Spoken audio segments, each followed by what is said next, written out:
Pinapagana ni Godzilla ang napakalakas na kapangyarihan niya sa pamamagitan ng kanyang bibig. Ang pag-atake na ito ay hinahati ang halimaw sa pira-piraso nito. Ang Monarch ay namangha sa kapangyarihan ni Godzilla. Sinusubukang patatagin ang kanilang submarino na pinipintig ng kanyang pag-atake. Sa kabilang banda, si Aileen at ang grupo ay napapaligiran ng isang tribo. Dinukot sila ng mga ito at dinala sa kanilang mahiwagang lugar kung saan tinawag ng reyna si Gia at tila may pangitain ito na kabilang si Gia sa kanila. Pagkatapos nito, tinawag ang grupo ni Aileen at dinala sila sa isang silid kung saan may isang kumikinang na likido na nilagay ang reyna sa gitna ng sisidlan at dumadaloy sa pagitan ng mga butas kung saan isinali ni Aileen ang kasaysayan na nakaukit sa mga bato. Ayon dito, noong unang panahon, ang mga dakilang unggoy ay mga tagapagtanggol ng sangkatauhan, ngunit isang malupit na pinuno na kilala bilang Scar King ang namuno sa isang hukbo ng mga unggoy upang salakayin ang mundong ibabaw sa isang digmaan laban kay Godzilla at sa kanyang mga lahi. Ang makapangyarihang halimaw na gawang ipasok at makulong si Scar King at ang kanyang hukbo sa loob ng kabilang butas ng mundo at pigilan silang makatakas. Sinasabi rin na isang direktang inapo ng mga tribang iwi kabilang si Gia ang muling magpapagising kay Mothra. Samantala, sinundan ni Kung si Zuko kung saan matatagpuan ang iba pang dakilang unggoy na ikinagulat ni Kung. Pinilit silang magtrabaho ng Scar King. Nakita ni Kung ang isa sa mga alagad ni Scar King na nakikipag-away sa isa pang unggoy. Pumasok si Kung at sinubukang lapitan ng alagad ang kanyang mukha para lang suntukin siya ni Kung at itumba siya. Pagkatapos ay nagpakita si Scar King upang salubungin si Kung. Pinagtatawanan siya kasama ang iba pang mga unggoy sapagkat ang kanyang ngipin at gawa sa bakal. Sinubukan ni Scar King na bumaba kay Zuko upang pagalitan sapagkat nagdala ito ng dayuhang unggoy sa kanilang hanay,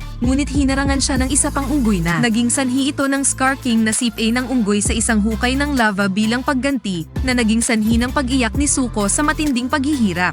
Sina Kung at Scar King ay nakipag-duel kung saan si Scar King ay gumagamit ng letigo na gawa sa gulugad ng isa pang Titan. Habang halos madaig ni Kung si Scar King, ipinatawag ng masamang unggoy ang kanyang lihim na sandata, isang yelong Titan na nagngangalan ng Shimo na kinokontrol ni Scar King gamit ang isang kristal na nagdudulot ng sakit kay Shimo. Pinapahinga niya ng yelo si Shimo patungo kay Kung na nagtangka na ilihis ito gamit ang kanyang palakol, ngunit sapat ang lakas ng kapangyarihan nito upang balutin ng yelo ang braso ni Kung at maging sanhi ng frostbite ng kanyang braso na nagpapahina sa kanya. Nagsimulang tumakas si Kung kasama ang ilan sa mga unggoy ni Scar King na humahabol sa kanya, ngunit dinala niya sila sa isa sa kanilang mga bitag. Pinatay ang lahat maliban sa unggoy na nasuntok niya dahil gumamit siya ng isa pang unggoy upang protektahan ang kanyang sarili mula sa pagbagsak ng mga bato. Ang grupo ni Aileen ay gumugugol ng mas maraming oras sa mga tribang iwi. Kasama si Gia na sa wakas ay nasa paligid muli ng kanyang sariling mga lahi. Sinusubukang idokumento ni Bernie ang kanyang mga natuklasan habang sinabi ni Aileen kay Trapper na gusto lang niya kung ano ang pinakamabuti para kay Gia. Binuksan ng mga tribang iwi ang belo sa kanilang mundo habang dinadala ni Zuko ang nasugatang si Kung sa kanila. Nakita nila ang kanyang braso at nakita siyang nasa masamang kalagayan. Malungkot na binati ni Kung si Gia na nawalan siya ng tahanan. Sinabi ni Trapper kay Aileen na ang pinakamagandang bagay para kay Kung ay ang ilang teknolohiya niya mula sa kanyang proyektong Operation Powerhouse kung saan ginawa ito upang lumikha ng pagpapalaki kay Kung sakaling magkaroon ng isa pang malaking pag-atake ng Titan, ngunit sila ay isinara. Nagawa ni Trapper na mahanap ang tinatawag niyang The Beast na mula sa nawasak na Monarch Outpost at inilapat ito sa braso ni Kung na nagpapahintulot sa kanya na mabawi ang kadaliang kumilos at lakas. Pagkatapos ay nagsimula siyang magtungo sa ibabaw ng mundo upang makuha ang atensyon ni Godzilla. Samantala, si Scar King ay sumakay kay Shimo at pinangunahan ng iba pang mga unggoy patungo sa kanilang pananakop. Muling nagising si Godzilla matapos ma-full charge ang kapangyarihan ni Tiamat na naging sanhi ng pagkinang ng kanyang dorsal plates ng maliwanag na kulay pink. Pumasok si Kung sa ibabaw ng mundo sa pamamagitan ng isang portal sa Cairo. Habang naririnig ni Godzilla ang kanyang dagandong, hindi masyadong nasisiyahan si Godzilla na makitang muli si Kung, kaya sinugod niya ito sa kabila ng pagtatangka ni Kung na kumbinsihin si Godzilla na sumama sa kanya, ngunit hinarap niya si Kung habang sila ay nasa isa pang malaking labanan na ikinasira ng mga pyramid. Ginamit ni Kung ang kanyang bagong gloves para masuntok si Godzilla ng ilang beses. Samantala, ibaba sa butas ng mundo, ang mga tribong iwi ay sumasailalim sa kanilang ritual kasama si Gia na nag-uumpisa sa muling pagsilang ni Mothra. Gumagawa siya ng paraan sa ibabaw para makialam sa laban. Natigilan si Godzilla nang makitang muli ang dati niyang kakampi at sapat na para sa kanya na isantabi ang gulo nila ni Kung para magsanib puwersa habang sila ni Kung ay nagkakaisa. Sa mabilis na paglapit ni Scar King at ng kanyang mga puwersa, ang mga tao ay nakabuo ng isang plano na lumikha ng isang gravity surge sa pamamagitan pamamagitan ng paglalapat ng teknolohiya ng iwi upang magkaroon ng reaksyon ang kanilang mga kristal na madaling gamitin upang pigilan ang mga masasamang Titans sa pagtakas. Pina-freeze ni Scar King ang Belo at sinira ito para makapasok siya. Gayunpaman, sina Godzilla at Kung pagkatapos ay sumakay sa labanan ng magkasama, tumalon patungo kay Shimo at Scar King. Nagsimula ang pag-alon kung saan ang dalawang unggoy at dalawang butiki ay tumabi dito sa himpapawid habang ang tagapagpatupad na si Scar King ay sumusubok na makapasok at si Zuko ay sumali sa labanan at ipinadala ang taksil na unggoy na bumagsak sa kanyang kamatayan. Ang apat na pangunahing Titans ay bumagsak sa portal sa ibabaw ng mundo. Napunta ang Titans sa Rio de Janeiro sa isang beach at tinatakot ang iba pang mga parokyana. Pagkatapos ay ginamit ni Scar King si Shimo para ilabas ang kanyang kapangyarihan na yelo sa mundo. Pinalamig ang ilang gusali at nagpaputok ng yelo sa kalangitan. Nakakuha si Kung ng ilang higit pang pagdila laban sa Scar King, ngunit pinahirapan ni Shimo si Kung na talunin siya. Sinisingil ni Godzilla ang kanyang atomic breath laban kay Scar King na umiwas sa putok ngunit natanggal ang kristal mula sa letigo ni Godzilla. Habang sinusubukan ng mga Titans na makarating sa kristal, tumalon si Zuko sa portal gamit ang mga palakol ni Kung at pumasok sa labanan upang basagin ang kristal sa pamamagitan ng pag-indayog ng mga palakol na pinalaya si Shimo mula sa kontrol ni Scar King. Ngayong wala na ang kanyang pinakahuling sandata, inihagis ni Kung ang masamang unggoy patungo kay Godzilla na humagupit sa kanya pabalik gamit ang kanyang buntot patungo kay Kung na parang volleyball. Pagkatapos ay hinawakan niya si Scar King sa hangin habang binalingan ni Shimo ang kanyang dating amo at ni-freeze siya sa isang upscale. Pagkatapos ay binasag ni Kung ang Scar King sa 1,000,000 piraso. Ginagamit ni Godzilla ang kanyang hininga para ibalik ang pagsabog ng yelo. Ibinalik sa normal ang lahat. Bilang resulta, bumalik si Godzilla upang magpahinga sa Coliseum. Inaayos ni Mothra ang Belo sa Hollow Earth. Naniniwala si Aileen na handa si Gian na makipaghiwalay sa kanya at manatili sa tribo ng Iwi. Ngunit pinirmahan siya ni Gian na manatili siya kay Aileen saan man sila magpunta. Naghiwalay ang dalawa kay Trapper at Bernie. Bumalik si Kung sa dakilang agoy, sama sina Zuko at Shimo. Ang huli na ngayon ay ginagamot ng mas mahusay salamat kay Kung. Pagkatapos ay tumayo siya sa harap ng iba pang mga unggoy bilang kanilang bagong pinuno.